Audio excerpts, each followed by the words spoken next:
Hey guys, Manny here. I'm gonna do my best to try to teach y'all password spring in the most funniest and quickest way possible. So, what is password spring? So, let's basically act like, you have Uncle Johnny. You haven't seen Uncle Johnny in 10 years. Uncle Johnny finally comes around for Christmas with the Christmas gift that, you know, not really that awesome. But he comes in and he reeks up the place. Me personally, I would tell Uncle Johnny he's got to go. But in this instance, let's just act like we don't want to hurt Uncle Johnny's feelings, okay? So I'm gonna go to the bathroom. I'm gonna go get a bottle of Febreze, and as corny as it sounds, I'm gonna spray it in the bath. I'm gonna spray it in the living room. So we like silently. I'm gonna spray Febreze in the living room silently. So basically, password spraying works the same way, as in hackers are spraying a DC server without getting caught. So me spraying Febreze in the living room, I don't want to get caught. Hackers also do the same thing. They don't want to get caught spraying the DC server. So there's two things. There's brute force and there's password spraying. So brute force is basically, authenticating slash trying thousands of passwords a minute, trying to break in. So here's an example. They're trying to authenticate as a user admin. Here's all the passwords that they're trying to authenticate as Pokemon, Maggie, all of this stuff right here. This is why, whenever you try to log into Facebook or Gmail or whatever, um, any anytime whenever you have X amount of failed password attempts, it'll lock you out. So that, in the essence, mitigates a bad guy, a hacker. So those are good. So that's brute force. Here's another example of brute force. They're trying to authenticate as a user admin. Um, they're just trying everything. They finally found something. MSF admin, password MSF admin. Okay. Here's another corny thing of password spraying. So remember, you're trying to spray the DC silently, as in you were spraying, as in I was spraying the bottle of Febreze. Okay. So there's a couple tools that's out there actually. So one of them is RD Spray. Here they are using Python 3 rdpasspray.py. So they're stating users. So essentially, during their OSINT, they gathered a whole bunch of like different users, usernames, and email addresses to find out who's all in the organization. So let's act like my target is Walmart.com. I'm not picking on Walmart.com, but let's just act like my target is Walmart.com. So I'm gonna gather all 200 of those usernames. I'm gonna put them in a word list, and I want to try to use those users here within my password string. So right here we see, users, my user.txt file, and I want to try to see who's using password 123. So here I have -p 123, and then T is my target. It's a DC server.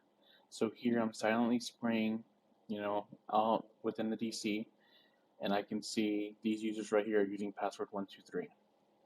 So let me actually backtrack. I kind of missed an important step. So a lot of the times, like whenever you're with inside an organization, um, if someone has bad credentials via SMB, you are going to essentially have an account lockout, which is good.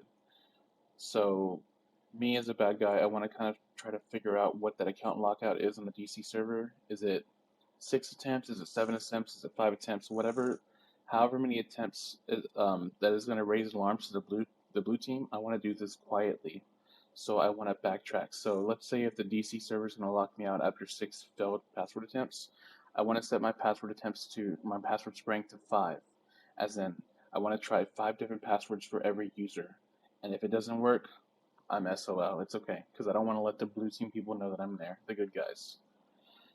Here is another example. So another tool, spray.sh. They're scanning here for SMB over the DC server. They have another users.txt, so all of my Walmart employees' email addresses. We also have a list of passwords here. So I'm just going to try 5 random passwords. I can try common passwords like, Walmart, or I can try, password 123. I can try, summer 2021, just common stuff like that. So here's another file, passwords.txt. And then as of right here, so me as a SOC analyst, whenever I'm reviewing alarms, I kind of look at the authentication attempts, Are they logging in every second? Are they logging in every 2 seconds? Are they logging in every 5 seconds? Us as SOC analysts, we have to determine and see, is this a machine that's doing it? Is it a brute force? Or is it like a human? So what you can actually do here, you can actually set the authentication time to attempt one password per minute. So if I want to try 5 passwords over user, Adam, I want for him to try the first password for 1 minute. If it doesn't work, wait it a full 60 seconds and then try again. So that's what the syntax is right here. And then ignite is their DC, and then skip you. So essentially right here we are scanning. And look, we found some stuff right here. We found some users right here with the passwords right there. Here's another tool. Crackneck Accept is very good. Here they're scanning the entire subnet right here. We want to look for either user Cavish or administrator and password ignite at 987. Here we're scanning the entire subnet. We see different host machines. And look, right here we see administrator ignite at 987. Right here, pwned. So remember, that's essentially what Password Spring is. As in me with the bottle of Febreze, I don't want to hurt Uncle Johnny's feelings. I'm going to silently spray the bottle of Febreze to not hurt his feelings.